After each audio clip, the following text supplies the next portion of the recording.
Oh no, it's been like the last couple of years, I spent some time in England, and it's been incredible working with some communities over there. So when I find out there's some British military families who need my help, I'm like, sure, let's do it, right? We're doing 15 rooms in 5 days. 18 rooms in 5 days. Yeah.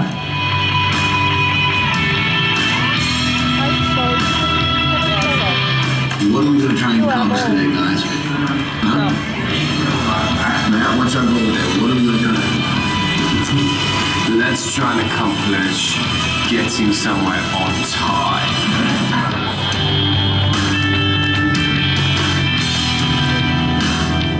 Well, we had specified paint from this paint deck, and it's not sold in this country. So I gave them the numbers and they looked them up online where they show the colors, and they printed the colors. But as you know, those colors never translate. Well, right, because printers print differently, computer monitors read differently. Yeah. Oh, wow. Oh, I want to jump again. Yeah. Okay, we're back in the van. Now we're headed to the Proctors. No? We're headed, yes. We're going from here in, I don't even know where we are. I think we're into the Proctors. We're going to M and Danny's. The truth of it is I have no idea where we're going, but today we're going somewhere, and we're doing it fast. Problem is, we got a bit of a crisis with the carpet, because we had the carpet guy show up a day early. I don't know, I guess somebody told him the wrong time to be here. It does happen.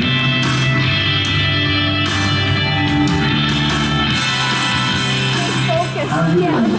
I'm glad about it, Oh gosh, yeah. Right. Okay. I mean, what's your gut feeling on here? I think that there is a all-nighter in the future, and it should be tonight. All right, gentlemen. How are we doing? Good news is the shower gel is here. There you go.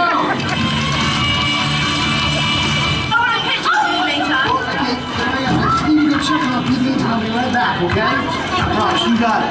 We're trying to get everything where it needs to be because we got to finish the wiring before we can actually install the lower cabinets. The problem is we're bringing these guys home to see this tomorrow. If you look at the floor, you can see that, well, it's not exactly the way it should be. But in all honesty, I've never seen it done in this type of time frame. However, we're not giving up.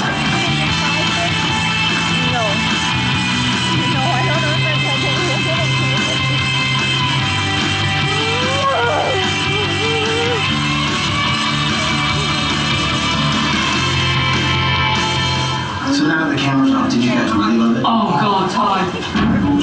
It is just like... It's beautiful. What's so great is I can tell you really, really, really love it. Oh. Yeah. Very good. Very happy. One down, 4 to go.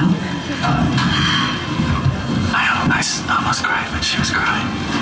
When she walked in the living room. It's great. It's like, and that was great is after we finish the rooms, it's sort of like a family reunion. So they're all going through each other room. And since family's going to be spending time here, it's nice that they all approve.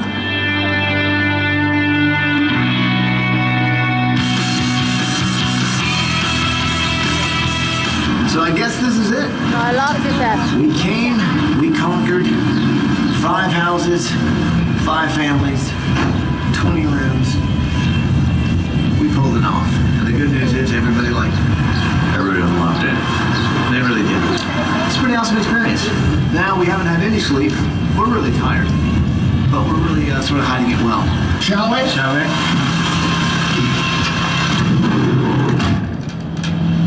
Wait a minute! Let me out! Hey! Let me out! Yes! What I love about working in the UK is everybody's, it's like everybody's so polite. And of course, everything is just done properly, which I've never known anything about. But once you've worked over there, you understand how to do it properly. Yes? Questions? Leslie has a design question. Leslie, throw it at me!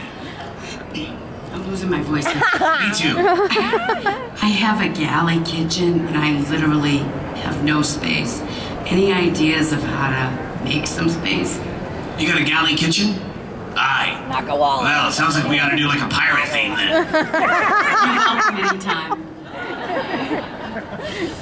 Well, to create space in the kitchen. So is it the kind of galley like it's just a narrow?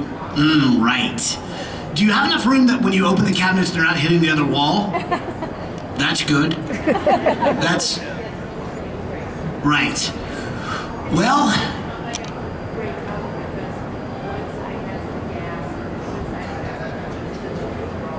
right. So you've got gas, plumbing. That's good. That means you're working. You know what I mean? You want that in the kitchen. Well, you know, I've lived in some really small spaces. I lived in Japan a long, long time ago, and I never knew what a small space was until I lived there. They can maximize space. I think there you have to learn how to just get by with. It's sort of like instead of taking a suitcase with a bunch of things and you're only going for you have to always think if you're in the kitchen, you're only going to be there to make a sandwich. So instead of thinking you're going to be making a gigantic meal, always try and think small. All I really need is a fork, a knife, and a can opener. And think of that mentality, and maybe you'll always have room in the kitchen. Right?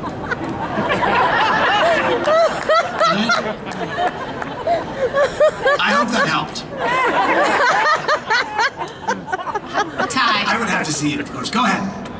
Donna was just telling me that she does a lot of artwork with reclaimed and salvage, and was asking me about how the show handled, a lot of it, the cabinets, doors, windows. Talk a little bit about what the show did before you demoed the house. Oh yeah, for the one thing I'm sure, when we come into a house and we know that we're gonna have to renovate it because it's just not working for the family, we would save so many things, windows, doors.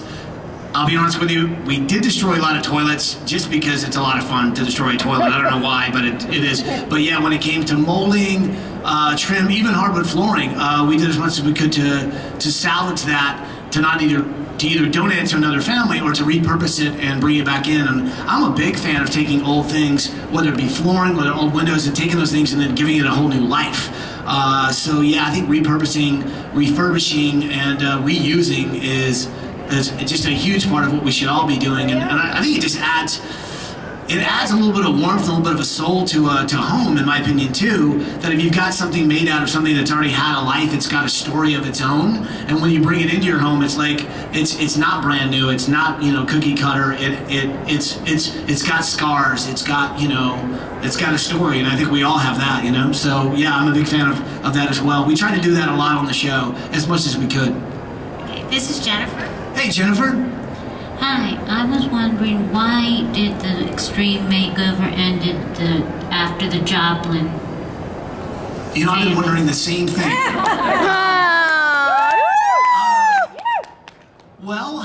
Jennifer, I wish I could give you an answer on that. That's a network sort of decision. But the great news is we haven't gone away. In fact, we're coming back because we've already shot in some specials. So I know for a fact the holiday season we're going to have a bunch of shows on, which is really cool. But at least, and I think it's one of those tough things that it's a very expensive show to do. I'm guessing because we're building a house and it's a lot. Not to mention, you're putting up entire crews. Who knows? Those are network things. But I think the beauty of it is no matter what happens with the show and if it comes back or doesn't, I think what was started there with the idea of wanting to help your neighbor, wanting your community to come together, I've already seen in kids, I've seen in neighborhoods, I've seen in people wanting to do projects because they're inspired by that show. And I think if we can be proud of anything, it's the idea that we started by that show that will affect neighborhoods and communities all the way across the nation. So that's something I will always be proud of. So, we have that. Right. Nice. Thanks for the cattle calling. Laura has a question. Okay, I've lost you, Lee. I need a GPS signal. Where are you? You'll find me. Oh, there you are.